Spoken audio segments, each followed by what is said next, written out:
Broadcasting live from the Subaru of Gwinnett studio inside the Sonesta Gwinnett Place Atlanta Hotel. It's time for Gwinnett Business Radio. Hi, everyone, and welcome to Business RadioX. I'm Duffy Dixon, the host of today's podcast. We're here to talk about some of the best career opportunities out there at a place we all know and love. Can you say smothered and covered, scattered, diced? That's right, it's Waffle House.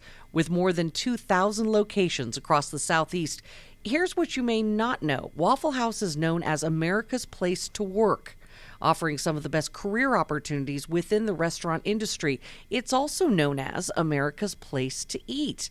That brings me to our guest this time, and this is going to be Larry Sigler. He is the Director of Food Safety for Waffle House. And joining us also is Njeri Boss, who is the Director of Public Relations. Welcome to both of you. Thank you, Duffy. Good morning. Thank you, Duffy. Good morning, and I hope someone is listening to this enjoying Waffle House, because it's the perfect weather. You know, when it cools down here in the South, you want something warm and tasty. Yeah, that's when Waffle House is really at its peak for me. We have talked a lot about career opportunities, and we're going to talk about that more. But given that we are still in this pandemic, a lot of states have opened and now are closing back down because there have been problems with large gatherings and a lot of times with bars, right, and restaurants and things. But Waffle House has really led the charge when it comes to being safe in these times. And I want, Njeri, you're the Director of Food Safety. What has Waffle House done? What is Waffle House doing as far as when it comes to food safety and COVID? The safety of our associates and customers is our number one priority and always has been. Our food safety protocols are not new, but at the same time during the pandemic we have enhanced those, and we will probably continue to do those enhanced sanitation methods even after the pandemic is over. One of the things that's come out as far as COVID-19 is airflow and ventilation in the restaurants. Well, one of the things that's great about our restaurants is, of course, we sit on a pretty small platform. And because of that, the airflow in the restaurants turns over every 15 minutes. Wow. In larger restaurants, you may be looking at 1 hour for airflow to turn over, and that is a big deal as far as COVID-19. Also, the thing is if you're in our restaurant, you're eating in our kitchen, and that's where the airflow is coming in and going out, and all of those things are sitting right there to take care of. So what else are we doing, and what have we done? One of the things that we did is we started enacting protocols for COVID-19 in March of 2020. We weren't waiting for it to happen. We decided to get ahead of it. Now, I'll speak why in just a second. But we do employee screening every day on every shift to make sure our employees are well enough to work. We follow all CDC protocols as far as quarantining people, quarantining employees, and even our managers if necessary. Also, contact tracing. Contact tracing is something that came in about midway through the crisis, and we started doing it in March, and we've done that for every situation, every issue that we've had going forward to today. So why were we able to do this? Well, I think it's because of our experience in dealing with crises. I think everybody knows Waffle House is the first one open after a hurricane and everything, and we've been doing that for over 30 years. Right. In fact, Waffle House doesn't close. I mean, it is rare, if not unheard of, before this for a Waffle House to close. And that was one of, we always talk about how severe is a storm that's coming. Well, it depends on how limited the menu is at a Waffle House, right? And then it was really a shock for everyone during COVID, because for a short time you did have to close some locations, and that's just, again, unheard of for Waffle House, right? Yes. Yes, most definitely. That was a big deal. I mean, we had to learn how to open stores in the morning after closing them down at night, some of them we closed all the way down about 700 stores at the worst point. So we're really excited that the protocols that we had in place, Larry being, the person on the top end of that, making sure that our senior management and managers out in the field, our frontline workers were protected and felt safe, that our procedures were in place, and that our customers, when they came in, could see the difference. And you absolutely can. If you haven't been to a Waffle House during the pandemic, we went to one, my husband and I, and it was absolutely, everything was, you had plastic between where people sat, and even a lot of space and places people couldn't sit. For anyone who loves to get shoulder to shoulder Waffle House, that is not happening right now. It's not happening. By a long stretch. But you're still able to serve people. Tell me a little bit, too, about, because you said you basically are dining in the kitchen. What sort of challenges does that present? Well, it really doesn't. In fact, it makes it easier for us and I think for our customers, because a lot of our customers don't come in just to eat. They come in for the show, too. And that's what we offer at Waffle House, is dinner and a show. And a lot of people, that's all they can talk about. I see things all the time where they can't believe how great our cooks are and how great our salespeople are as far as taking care of them and being kind to them. And that's just part of our culture and has been for 65 years. But with that said, and I'm going to turn this over to Njeri, I think the planning that we did prior to the lockdown opening up allowed us to get open more quickly, to bring our people back, and to get back where we are right now, which is probably at 95% of where we were pre-COVID. And to stay open. You haven't had to go back and change things because you had the plan in place. And Njeri, this is really where I should probably come to you, is you already had, I talk to businesses all the time. I do crisis communications planning, and I say to everybody, I don't care how big or small you are, you have to have a plan before crisis hits. And I think a lot of people may not have heeded that, and no one thought of something like COVID. No one thought pandemic, right? Very few people. Right. So for you, being in the situation where you have dealt with natural disasters, everything else, how far off was this from the other things you do when you're in a crisis situation? Well, I think Larry alluded to it. One of the things that we've done over the 30 years and in the 5 years that I've been with the company, and I've seen them do firsthand now in this past year as the public director of public relations, is that we have a team, a crisis team, named individuals who come together in what we call our war room, if you will, our conference room up on the third floor. We have a playbook that we use for crises, and we added pandemic to it this year. But a lot of the things that we did, the communication from corporate office out in the field, maintaining the phone calls and the emails that Larry, he's got some 12,000 emails, all dealing with COVID-19, keeping up with who's who, what's what, who's been quarantined when. And the one thing that I'm really excited to be able to share with your listeners is that we have found, with the robust contact tracing that we've done, that any of the people who have unfortunately come down with COVID in our restaurant didn't get it from the restaurant. They got Wow. it from outside activities, going to the beach, hanging out at the bar, family gatherings. So we were quickly able to quarantine them and anyone who had been in close contact with them. And they've been few and far between. So that's been really exciting for us. Because if you remember, March 9th, we were the first case announced in Georgia, at least. And so we were ready.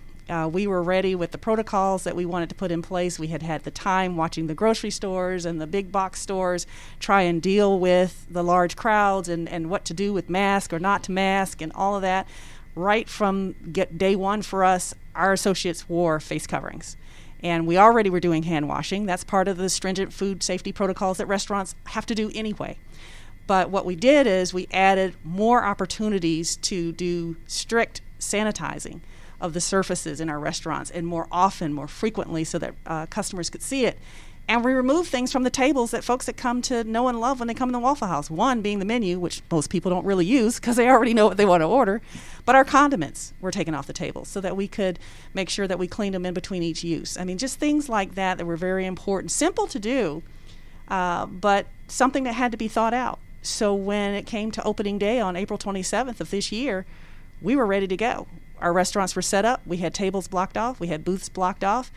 We had barriers in places like at the register to try and create more distance.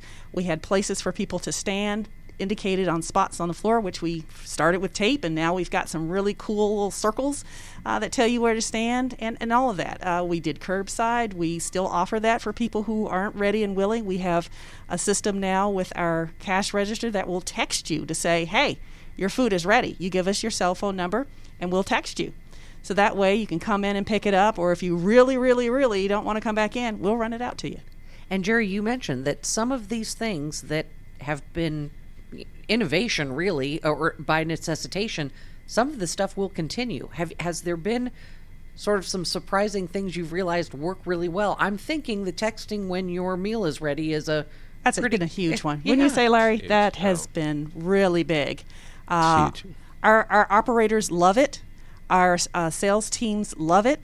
And the customers really enjoy, because you get a better sense of how long it's going to be, and you don't have to have that contact if you don't wish to have it, even if it's very brief contact. Some people just aren't ready for that, and this gives them that option.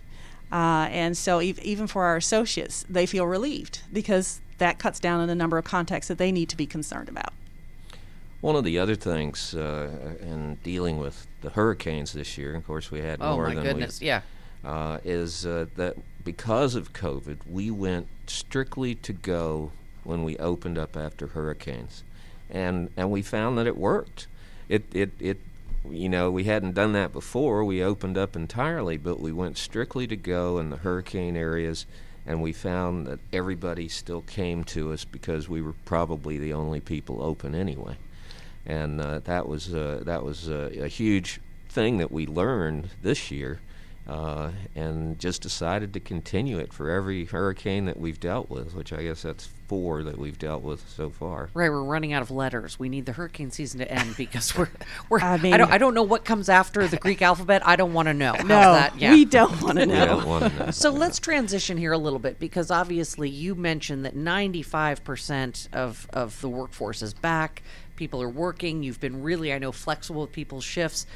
We've had a number of people on here who have fascinating stories about how they got into Waffle House, how they've gone up the ladder of success. Larry, quickly, where did you start in Waffle House and when?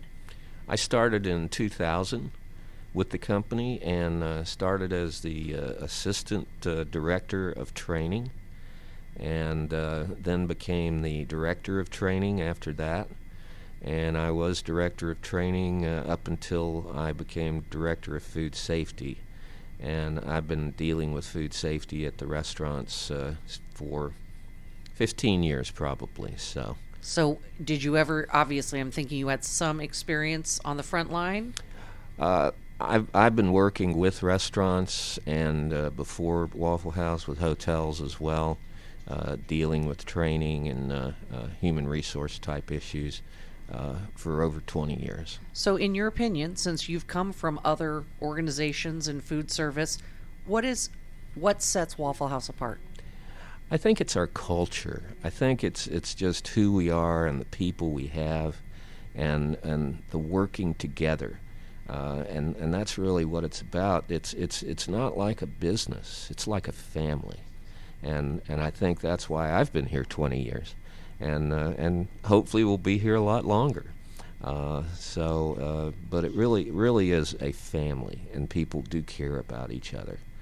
You know, Larry is a good example of retention of employees. Yes. And a lot of times that is the hardest part of running any sort of business, especially a restaurant, right? It's the turnover, finding good people. Waffle House prides itself in finding people and then giving them a reason to stay, giving them incentive to stay and move up the ladder if they choose. And you've said it before, anyone who shows an interest in management or in going up the ladder, you will give them an interview. You will give, it may not turn out to anything, but that's rare in itself. If someone says, I'd really like to think about going to the next step, you honor that for every employee. Yep, we do. We have a management program, which obviously you can come in, apply as a manager trainee to become a manager trainee. with no guarantee at that point, but we will train you on everything that you need to know in terms of running your business. We also have hourly associates who have either been grill operators or they have been salespeople, which are our servers, and they decide that they want to go into management. So there's an opportunity for them because we have a very strategic management program, training program that is open and available. One of the things that is very unique about Waffle House, and particularly when you think about the restaurant industry, Larry's talked about the safety things that we have put in place and that we have done before and are adding new and will maintain going forward, that makes us stand apart in an industry that's been decimated by COVID. But another thing that helps us to stand apart has to do with the employees and employee benefits. People may not know some of these, what I consider best kept secrets, if you will, but that Waffle House is employee owned. That was one of the visions that one of our founders, Joe Rogers Sr., had, was that every employee would have the opportunity to own a piece of the business. Wow. And any employee who wants to, after they've had their service requirement met, can own shares in the private stock, because we're not publicly traded, we are privately held. And we've been doing that for 65 years to help associates build long-term wealth. It has proven to be a stable investment in the 65 years that it has been around. We have never had a negative stock return. All of our stock has been positive and has increased year over year. And even for 2020, as disastrous as a year as it's been in many respects, we still will have a positive stock return.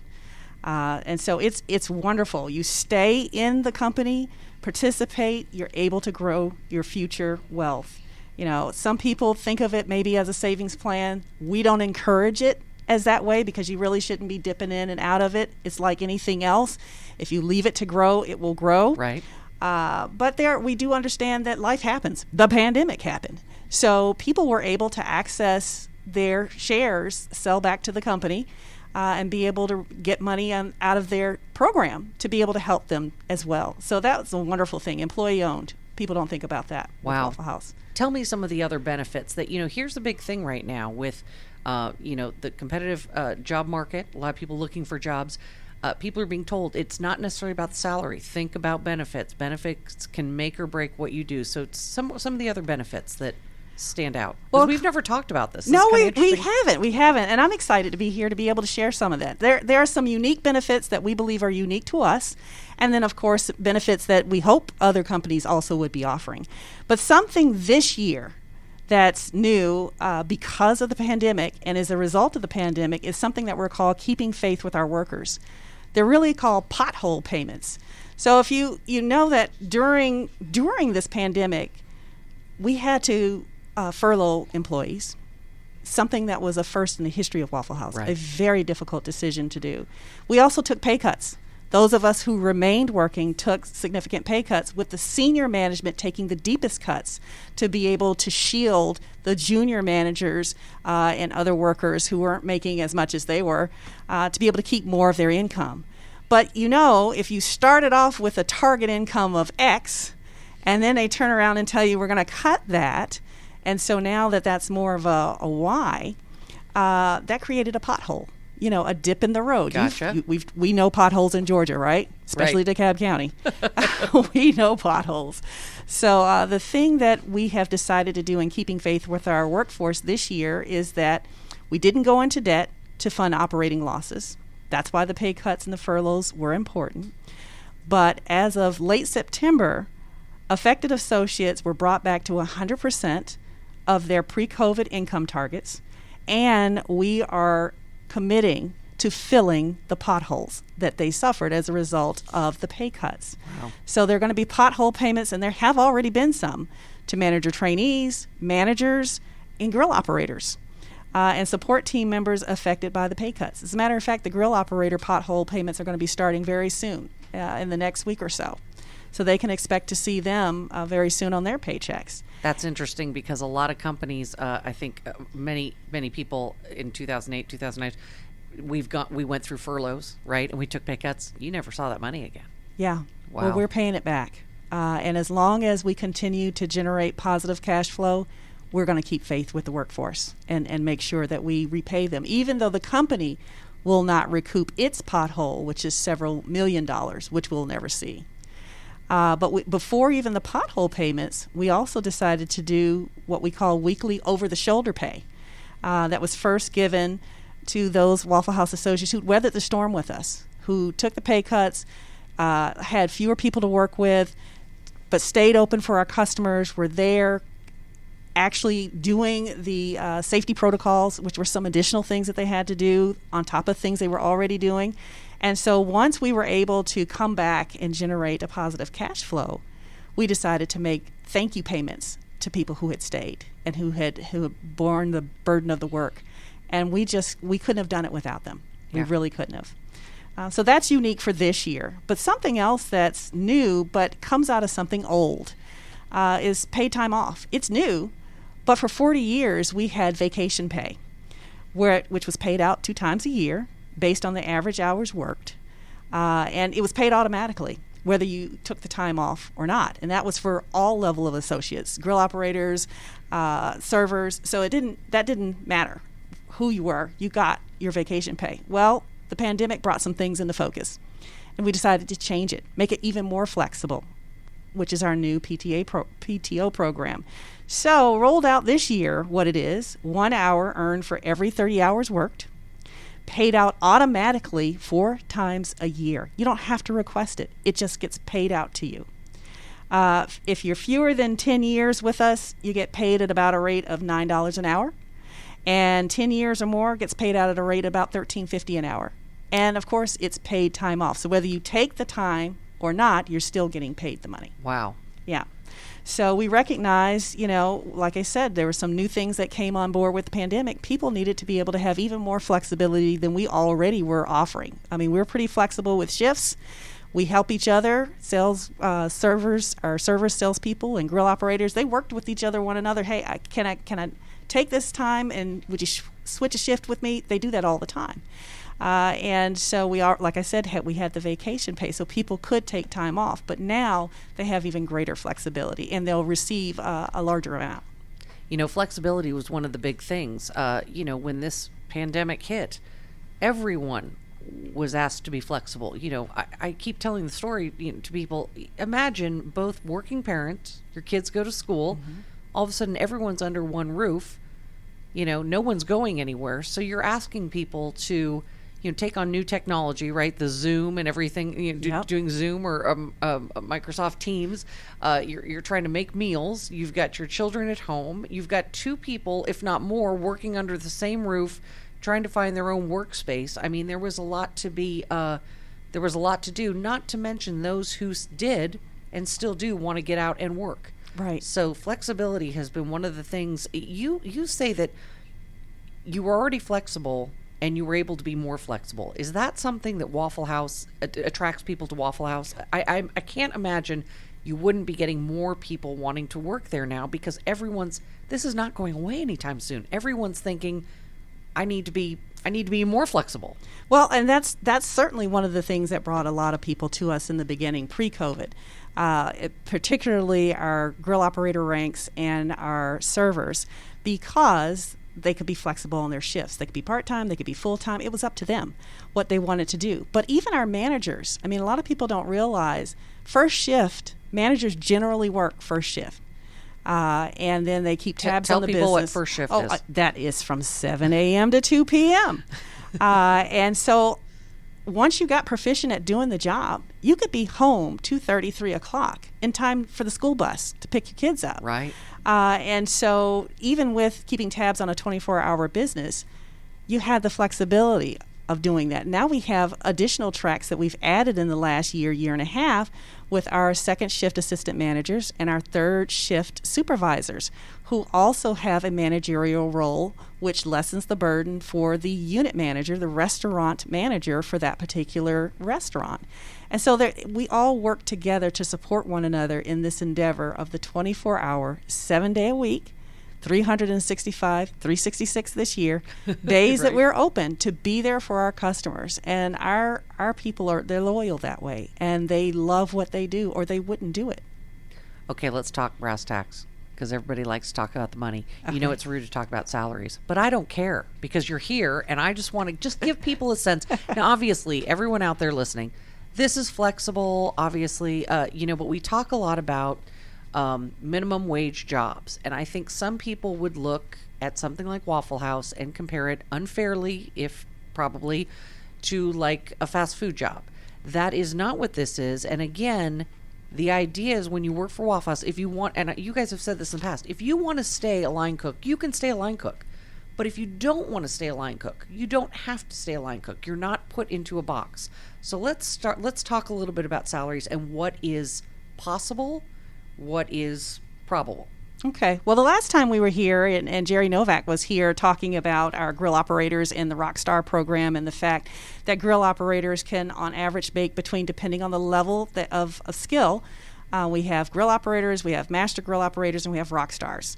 And we're starting at $10 an hour, $10.50 an hour, all the way up to nearly $17 an hour. I mean, you can make really good money. Yeah, running the grill. And that doesn't include the bonuses that are available. Our servers are the same way.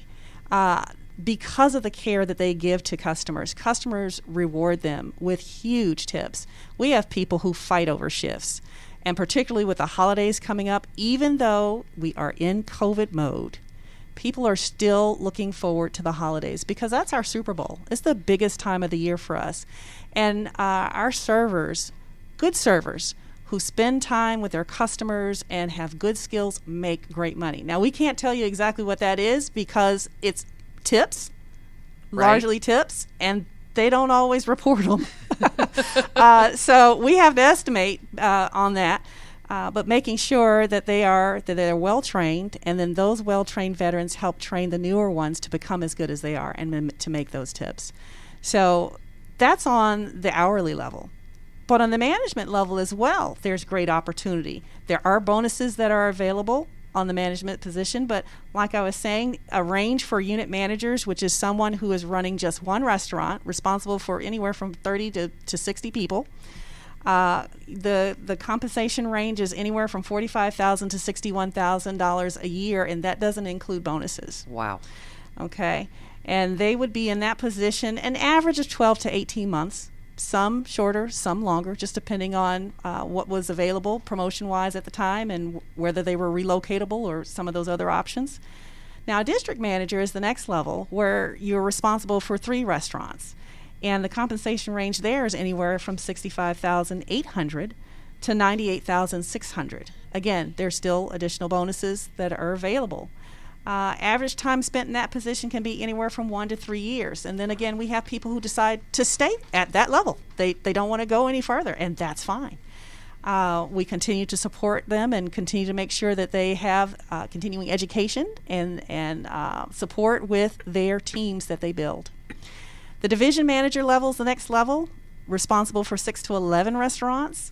Compensation range can be anywhere from $91,700 to about $119,300 a year. Again, there are still bonuses that are available there. I just want to point out right now, the people in the studio, their eyes just popped out of their heads when they heard that. Well, people don't realize. I was like, I said, what? Yeah. What? Yeah. I mean, I'm a former unit manager. Did you bring any applications? Because I feel like you're going to have a lot more employees after that. WHcareers.com. There you go. Yep, the application is online. And you did. I talked over you there. Where did you start? I actually started with the manager trainee program, which every person who wants to go into management has to become. It doesn't matter if you've been a manager at some other restaurant for 10 years. Everybody starts on the same level because we are homegrown. So there are no skipsies. There's no one who can come in and say, well, I've been a general manager at X restaurant, so I should start at this level. Nope, you're going to be a trainee just like I was. I was a trainee. I graduated out of the trainee program, became a unit manager in Conyers, Georgia. I also was a manager in Porterdale, Georgia. I became a district manager, so I was responsible for 3 stores and the success of 3 unit managers to try to help them be as successful as they could be and to continue to help their teams be successful. And then I came to the corporate side with training and now in the public relations department. So I've seen it. I've lived it. I know what it looks like. I know what it is to make schedules and to work with people to encourage them in their jobs when maybe they come in and they don't feel the magic, but they need to have that pixie dust in the air for when their customers come in. and keeping that momentum going. And the tough times sometimes that happen when you've got a full restaurant, of course, pre-COVID. You got a full restaurant and you're trying to get those orders out on time. And so it's just a wonderful give and take situation and relationship. It's really the people that keep you going, the customers. They come back every day. Some folks come back every day at the same time. They order the same thing. We know it before their foot hits the door. We've already got the food on the grill. The coffee's already been poured, and all they got to do is sit down. So that's who we are. And first names matter at Waffle House. Good morning, Njeri. Good morning, Duffy. Good morning. Welcome to Waffle House. You know, that's our culture. So for anyone who's never been in a Waffle House, or the next time you're in one, it's very important to watch when it gets busy. And I've actually witnessed this. I didn't know who these people were, and at first I was like, are those just random people stepping behind the counter? No. It was actually managers who, I don't know if they were just stopping in or were eating there, but it got a little busy, and someone stood up and started helping with the drinks, right? I think this is pre-COVID. But it was so amazing, and I thought, who's the random person? And they all knew each other by name, and it clearly was someone who wasn't wearing maybe the uniform, but was there. It was the coolest thing. It was like, hey, let's just catch up. And it took, 2 minutes, and they were back on track. It was the neatest thing, and I thought, where else do you see someone who's off the clock, sees that things aren't running well, and jumps behind the counter? I mean, it may happen, but I've never seen it, and seeing it firsthand. And everyone you've brought in here, no matter what they do, they really love what they do. I mean, I've told you, I think this is crazy. Are you sure? Are you just bringing in the ringers? No, this is the way it is. Our senior management, people think, when I get calls from reporters, they want to talk to somebody in the C-level suites. We don't have C-level suite people. Right. All of our senior level folks are out in the field. Even our CEO and president, Walt Amer, who does have a cubicle. We live in a cube farm on multi-levels in our corporate office. He is out in the field more times than he's in the office. Our chairman, Joe Rogers Jr., recovering from some back surgery that he had a few months ago, is still out in the restaurants. I mean, he couldn't get back fast enough. He missed not being there earlier this summer on some of the holidays, 4th of July, Memorial Weekend, that he couldn't be in the restaurants. But that's what we do. It's called showing up. It's very important. It's important to the unit manager who is running that restaurant every day. It's important to the servers. It's important to our grill operators and our customers to see that our senior management will work side by side with our people. And so when you see, sometimes you'll walk into a restaurant, a Waffle House, and you'll see some folks standing over by the jukebox, all in uniform, and they're just kind of, talking, that kind of thing. But the minute it gets busy, they're behind the counter. Right. They're on the grill. They're washing dishes. They're taking out trash. Right. They're cleaning. Those are senior man. These are our executive vice presidents, our senior vice presidents, our area vice presidents. This is what they do. So Jerry or Larry, Jerry. No, and Jerry and Larry. You're making it hard on me. Larry, you go into a lot of times you go in, we're talking food safety. We're talking about something that I don't know if they're happy to see you because you're there to make sure they're doing anything right. What's the greeting you get? And is that part of the fun of the job, is getting in there, with them and helping them do things? I mean, Sure. you could easily sit in the cubicle. I do not spend much time in the office. Now, I have spent more time this year dealing with COVID than I have in the past. But I'm probably out in the restaurants 80% of the time. That's where we are. That's where it's happening. And everybody knows me. I mean, because when I was director of training, I put most of them through Waffle House University.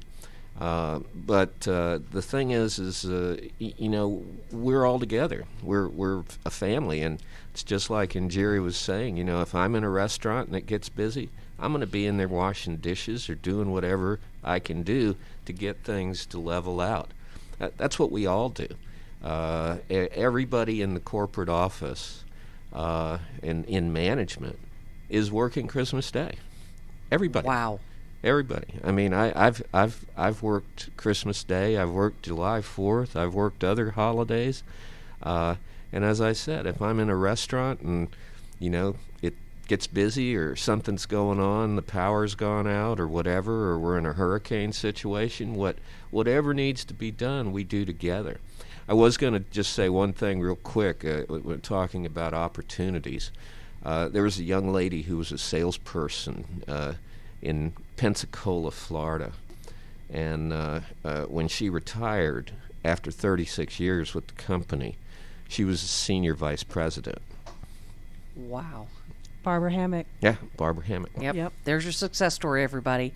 Thank you so much again for joining us. And I got all excited because you talked about Waffle House and Christmas. So I don't know the next time we're going to meet, but I can't wait to hear the stories. And again, I've told you, if you want to see some real cool stuff on Christmas and around Christmas, go to Waffle House, because people walk in with gifts for their sales personnel or the managers, the servers, and the grill operators. And then you'll have the sales associates whip out a gift for other people. I know we're in COVID, but I hope we can figure out a way to keep doing that, because it really did warm my heart. I mean, you're right. Everyone is on a first name basis. These are relationships. Yep. Thank you so much for joining us. Again, if you want to know more about Waffle House and the opportunities, again, and Njeri, give us where people can go. www.whcareers.com. And that is, go there. Applications are available. There are a couple of benefits I didn't get a chance to talk about, but, paid maternity leave, not something heard of in the restaurant industry. Right. We offer it.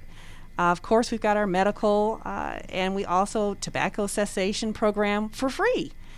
Vacations, of course, very generous. And we also, in this time of COVID, very important, our ComPsych guidance resources, which are accessible to every associate 24 hours a day, 7 days a week, free personal, be mental health, legal, financial, and work-life solutions. So Waffle House isn't just America's place to eat. It's America's place to work, and we want to see you there. Join us on this journey to greatness. We're excited about it. It's a culture of inclusivity. Anyone who wants to work can work. Thank you both so much. What a great show. I really appreciate it. We want to remind our listeners that you can enjoy this interview anytime by visiting businessradiox.com, select the Gwinnett Studio, and then clicking on Gwinnett Business Radio. This show is also going to be available on all the major audio platforms, including Apple iTunes, iHeartRadio, or wherever you play your favorite podcasts. Until next time, I'm Duffy Dixon. Thanks for joining us on Business Radio X. Smothered and covered, by the way, this time. All right. Thank you. Thank you.